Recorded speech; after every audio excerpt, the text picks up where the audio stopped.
The most generational crash outs in the animal kingdom by Casual Geographic.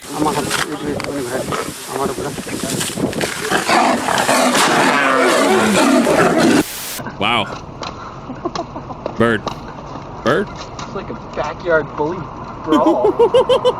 Crash out. Here's the definition, and here's the definition, but in picture. And if it's not clear now, it will be by the end of this video. Crash outs exist in all walks of life. You know what they say. Where there's a will, there's a way for a Chris to get rocked by a Fresh Prince flick of the wrist. But today, we're gonna talk about the biggest crash outs in nature, and there's a lot to choose from, so some had to get left off. I won't be talking about hippos, honey badgers, or Cape buffalo. I've said my piece on this roid-raging homicidal hydro horse on steroids. We already know Africa's Black Death is a hunter's nightmare for humans and lions alike, and I have an entire video on this biracial Black Air Force hate-mongering Hufflepuff. Aww. But what I will talk about are rhinos. As I've said that rhinos are legally blind, terminally traumatized anxiety tanks that'll buck up to anything from a butterfly to a buffalo. Except I was wrong. Recent studies show that the eyesight of rhinos might not even be that bad. It's just their attitude, which means that rhino fully punted a warthog purposely and unprovoked, while this one perceived an assault on 8 wheels and still went for a literal headshot. There's a reason why a group of rhinos is an honest-to-God crash, but they're not even the biggest crash outs in Africa. That would be elephants. Like literally, they're the biggest. Whoever made this up actively helped escort people off the census, which they don't need help doing since elephants flatlined over 600 people last year. It isn't until elephants hit must that they really become crash out kings. Must is when a sudden burst of hormones turns elephants into 12,000-pound drunk lusting frat boys. The word must even comes from the word intoxicated, and a down bad bull's testosterone levels can spike 60 times higher than normal. And that's where the crash out comes in. No animal is safe from an entitled elephant that can't handle rejection. Not even baby elephants. Eating a toddler because his mom won't relieve you? Crash out. But the real degeneracy didn't show itself until humans got involved. Yeah, it's that kind of story. Poaching is evil, we all know it, and it's often the older, more mature bulls that get hit the hardest, for obvious reasons. What wasn't expected was removing elephant OGs from the population meant that the younger, immature teenage bulls in must got even more out of pocket. And what do you get when you have unruly 6-ton pests with no father figure to keep them in line? Hell if I know. There was a period in the 90s where 3 young bulls that got rejected by their own kind, resorting to violating and killing not 1, not 2, not 10, but 63 rhinos. Fatherless behavior for an elephant apparently means turning a rhino from a tight end to a whiteout, and it wasn't until the seasoned, more mature bulls were brought back in that the rhino ravaging eventually stopped. That's so interesting, though, because you would expect that from humans as well, right? What happens if you had a focus group of teenagers and you're all just like, grats, you have no father figure anymore? Cool. And they're in unruly teenage years, right? Like, I think we can reasonably deduce that there is a parallel in human psychology, right?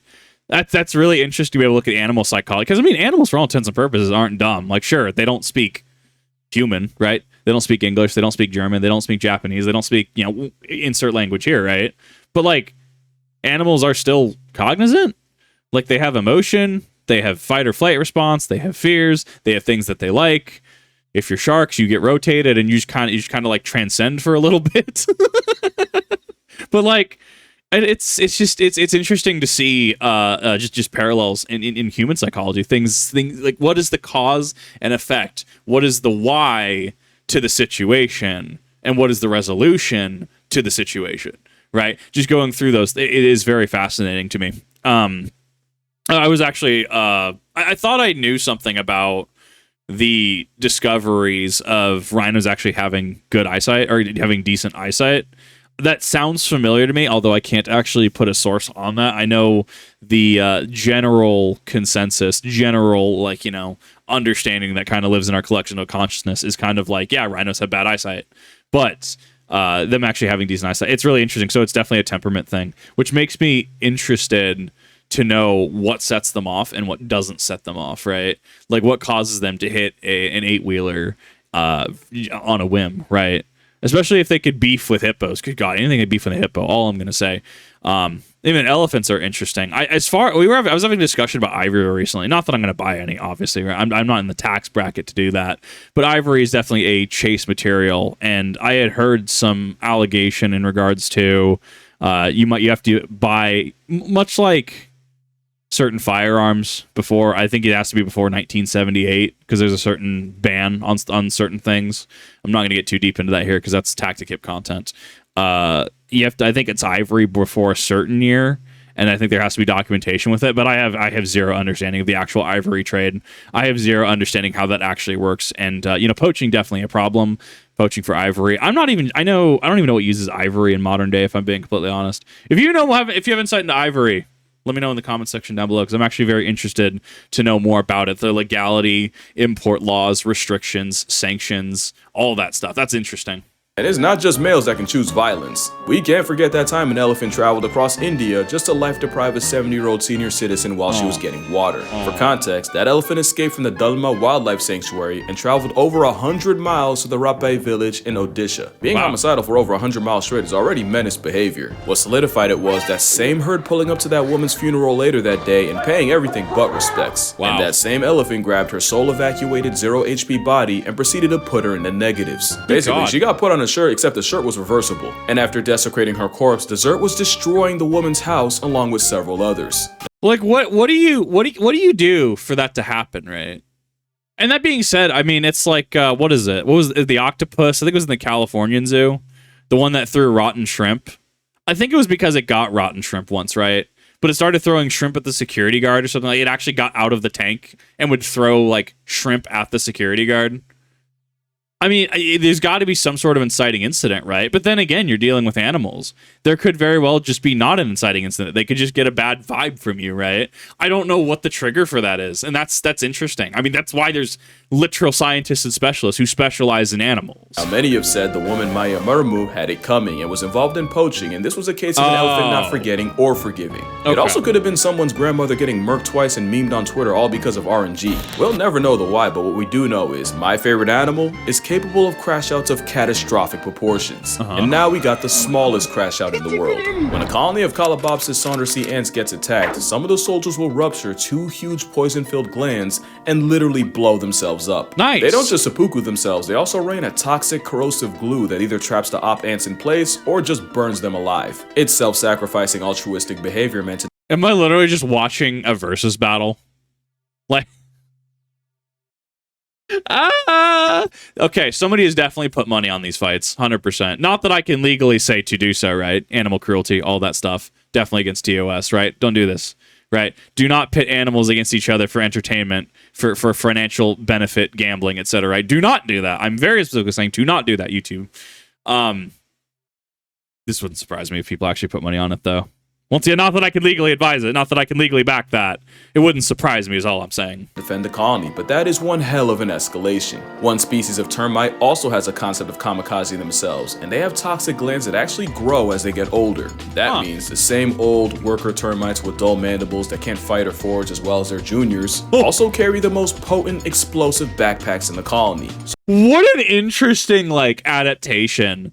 Just like, hey, you're kind of aging up there. You use them as a point for any invader insects. Dude just blows up. Oh my god.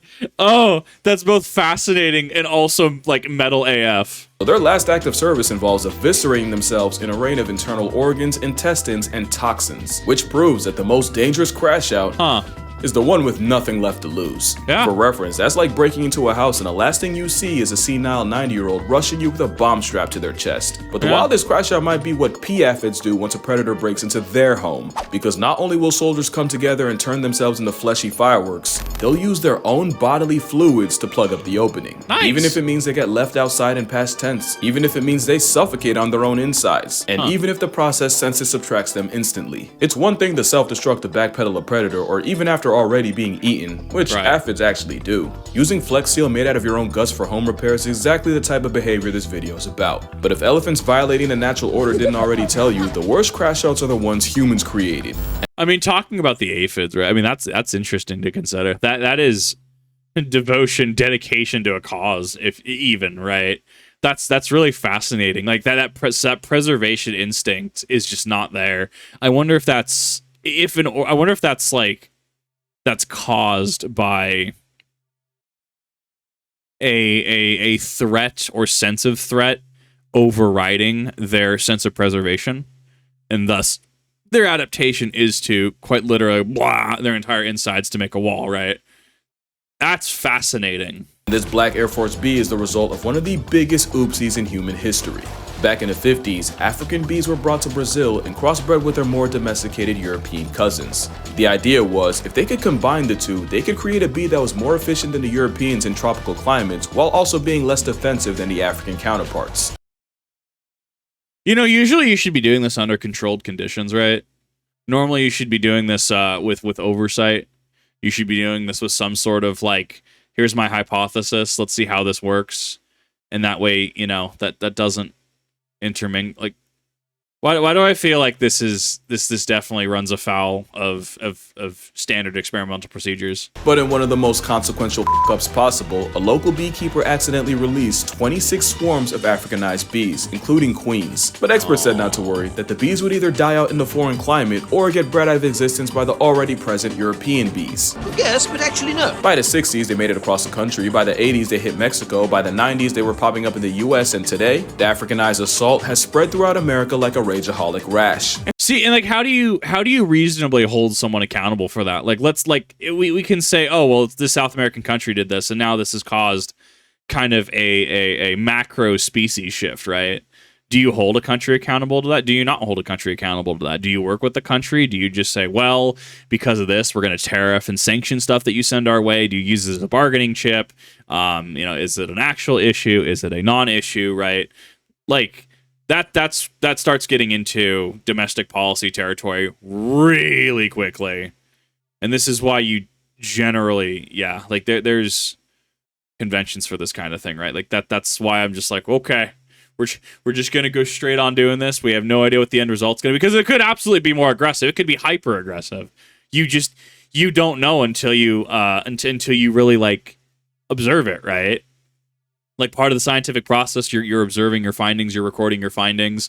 Was my hypothesis true? Yes, no? Here's the thing with playing God with bees. You better be prepared for hell. These Africanized bees were way meaner than anything this side of the Atlantic had ever seen. They were way more aggressive, much less forgiving, and the same honey merchants that were enough to legitimately punk elephants, that's not a joke by the way, were doing numbers on unsuspecting people. You see, where European bees might send 10 to 20 guard bees after you, the Africanized flying mob will pull up in the hundreds. And where European bees might chase you for a couple feet, the African variety will chase trespassers for a quarter of a mile, assuming you even get that far. Wow. The irony is, African bees have smaller hives. That means these gangflies weaponize a higher percentage of their hive just to go after you. Add the fact that the very smell of bee venom is like a Batman signal to the rest of the hive, and you realize just how badly that one beekeeper screwed us over. Yeah. Speaking of venom, you probably know that honeybees die after stinging, since the stingers are barbed and attached to their abdomen, causing attacking bees to literally disembowel themselves. What you might not know is that stinger will continue pumping venom into you long after the bee has become a was. Now that's just I actually didn't know that.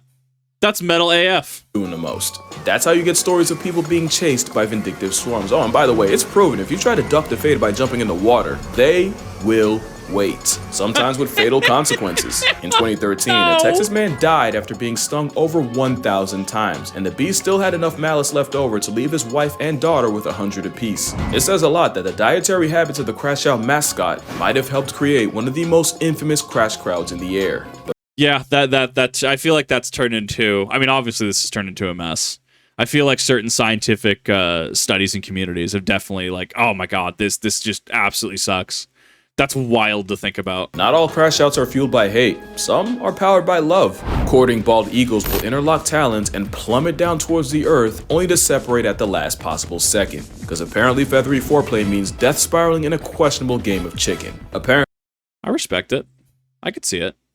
No, the logic here tracks. It's to test each other's fitness as a possible partner. You know, separate the strong from the strongest. Except it does the opposite when the entangled avians crash land into trees, water, or sometimes straight pavement and take each other out the dating pool. And bald eagles mate for life, so where do you even go after your vow renewal turns into a wake that only one of you is conscious for? A study showed that eagles will also death spiral with rivals, so it's really a case of either f me or fight me or just don't waste my time. But that makes even less sense, because at least with a mate, the logic is you're trying to find the strongest, most eligible single to spend the rest of your life with. Handing death. What's the meme of human psychology? Can I feed it, fight it, or F it? Frick it. We'll use Project Melody's term here. If you can do none of these things, generally you view it as a threat. I've had it. I've had that pitched as like, yeah, why humans and sharks have beef, right? The 2-for-1 BOGO deal because you had beef and literally couldn't let it go is the definition of crashing out. At least when it happens with deer like moose, you know it's really bad luck. But voluntarily interlocking toes just to die with someone you claim to hate, like what's really going on here?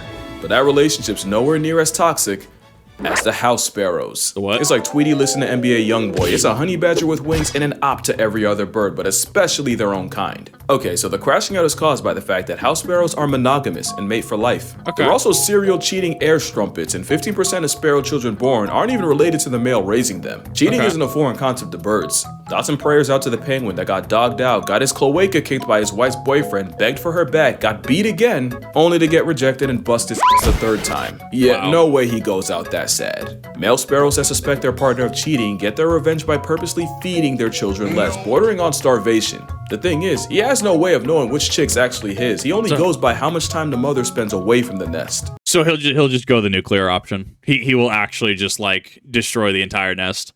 Wow. That's savage. Basically, imagine your dad stars you within an inch of your life, all because your mom spent the equivalent of 10 extra minutes at the grocery store. But female sparrows ain't sweet either. The difference is she cheats with better genetic quality, or you could say high value males, while the male cheats to spread his seed as far as physically possible. Except that the female catches on to the cheating, she responds by slaughtering his entire family, children and all. Yeah. And it's scientifically proven that butchering the babies offers no advantage to the offending female. It's just pure love of the game. Cheating's never right, but when your get back gets children buried, you have lost the plot. Especially since the females most likely to commit baby cancellation are second wives. As in they got with a cheater, got with him due to cheating, only to wipe out the entire first family. Also, I just thought about it. She also has no way of knowing which chicks are his. That means she really just life retires any baby sparrows she comes across. Yeah, that's a crash out of the highest order. And right up there with them has to be this frog. Before we get into the Among Us frog, like that, yeah, that's wild. Like birds are weird. There are birds that will just eject chicks from the nest. There's a video that goes around YouTube of, I think it's a bird on a power pole, and it's like it does it because it knows that it can't feed. I think it's like it's 3 chicks, so it just kicks one of them out of the nest, like just like nah, you're out of here now.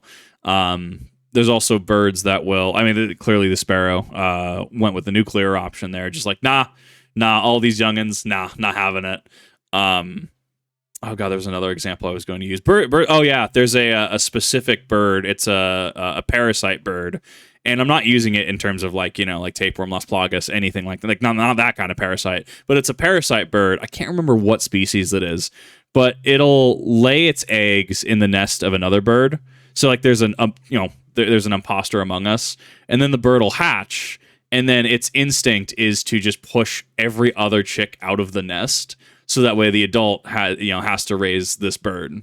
I think Casual Geographic has a video up on that bird. I can't remember what bird it is specifically. But like, dude, birds are weird. Birds are strange creatures. The culinary crash dubbed me off the fact that the Argentine horned frog would rather choke to death trying to swallow something physically bigger than they are than just give it up. Amazing. Scientists have found expired frogs with their stomachs torn open out of pure stubbornness. It's a gluttonous breathing pot of greed card come to life. Not only that, they're terrible swimmers, embarrassingly bad jumpers, and they don't even ribbit.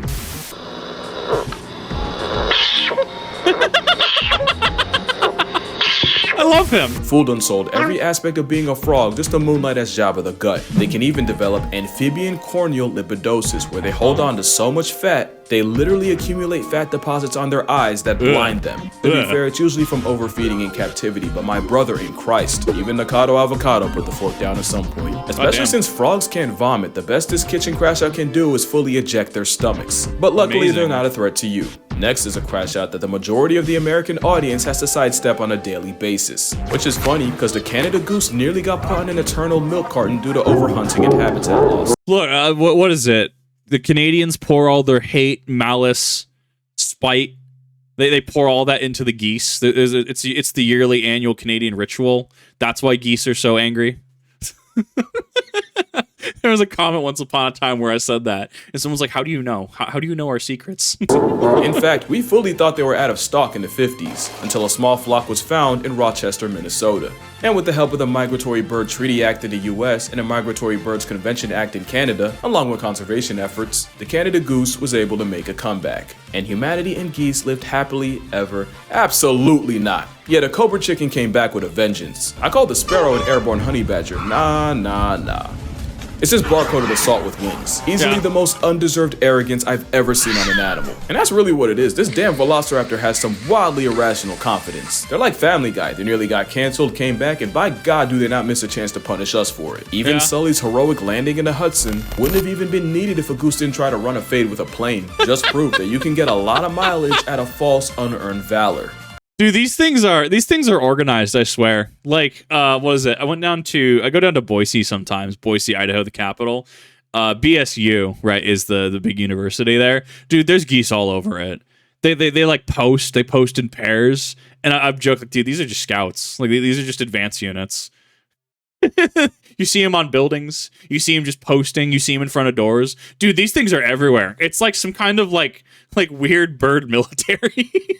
Because it's a bluff. Geese nest on the ground, so they only really can respond to a threat to minor safety by implementing the honey badger method, by raising hell until you meet someone that takes you there. Add the fact that they've managed to lose their fear of humans, and you have a honk-happy threat to national security. I've even read reports of them apparently luring chasing dogs into deep water just to attack and harass them until they eventually drown in exhaustion. To be fair, you could just leash your dog.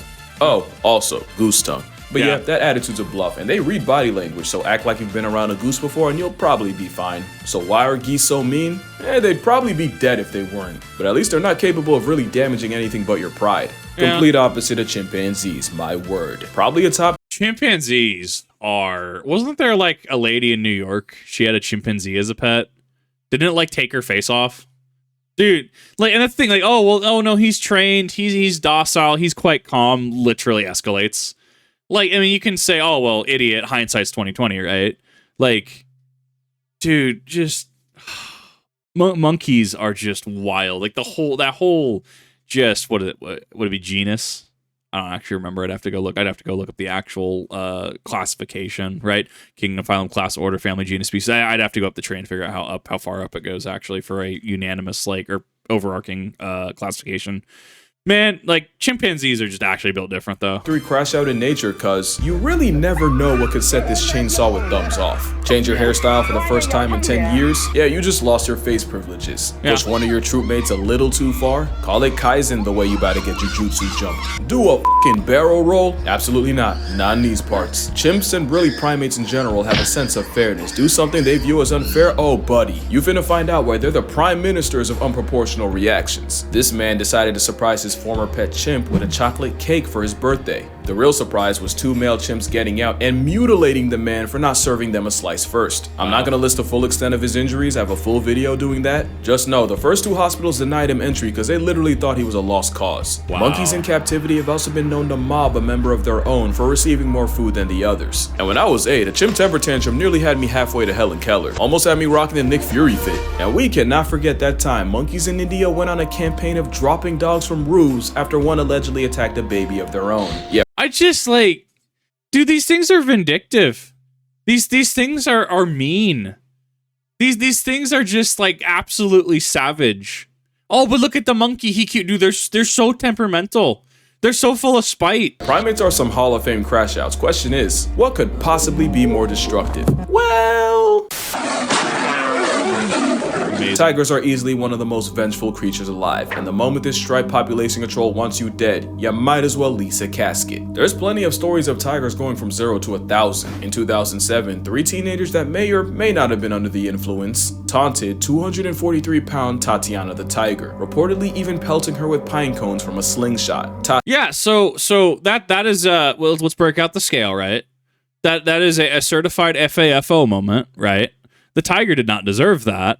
The more you F around, okay, the proportionally, the more you're going to find out.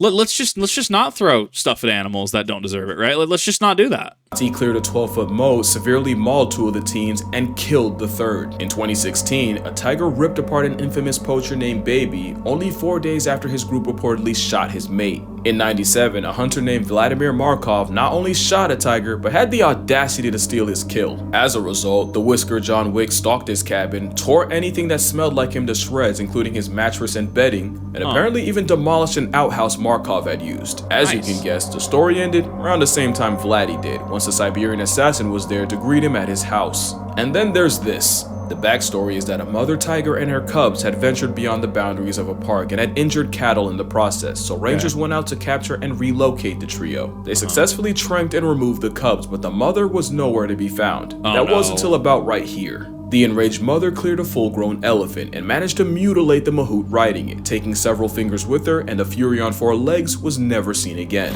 But the most just actually hit and run. That's wild. Like, what? At that moment, you're just not in control of the situation, right? Oh, we got the cubs, but wait, where's the big one? Where's the mother? What do you mean, where's the mother? We've lost the mother? Oh no.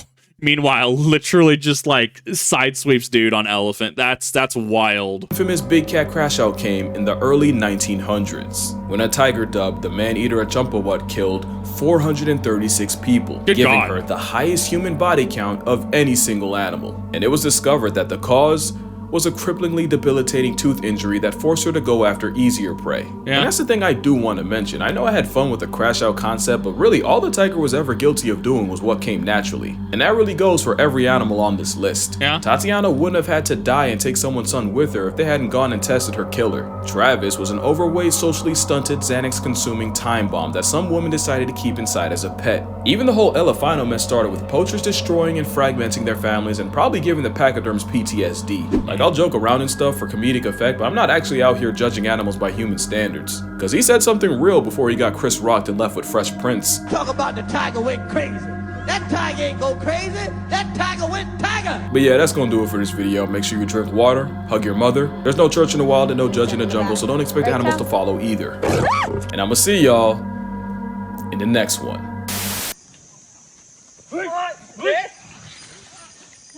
What?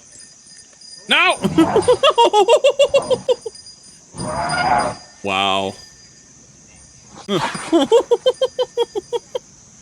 I mean that's a good point to bring up. How many of these things are human related, right? How many of these things are poacher related? How many of these things are related to enabling bad behaviors and then an escalation of said bad behavior, right? How many of these are related to people FAFOing, right? So, I mean, absolutely. While we can look at, say, you know, it's an animal, it's going to behave as such. Is that necessarily fair to the animal? Is that necessarily fair to subject it to human standards, especially if humans are potentially the problem? Or is it a natural problem, right? Tiger going after humans because toothache, tooth issue, right? Dental issue that causes it to try and go after easier prey, right? So, well, you know, once again, that kind of nature versus nurture thing, right? Where a natural thing would be, oh, well, this thing is suffering from a dental issue, therefore it goes after, you know, easier prey. Whereas a nurture thing could be dealing with poachers, dealing with humans that are trying to having negative interactions with humans or being enabled by humans in a certain capacity, or even nurture having a really aggressive parent in the animal kingdom, right? Nature versus nurture is such an interesting concept when it comes down to psychology. One that I am far from a specialist in, but one that I try to consider, right? So thank you all for watching. Let me know if you enjoyed it. Let me know what your favorite part about this was. I have honestly been very much loving dealing with Casual Geographic's videos. I love. Make sure you go over, subscribe, go ahead and like. In the description down below, you will see a link to his original channel as well as the original video. And yeah, see you in the next one.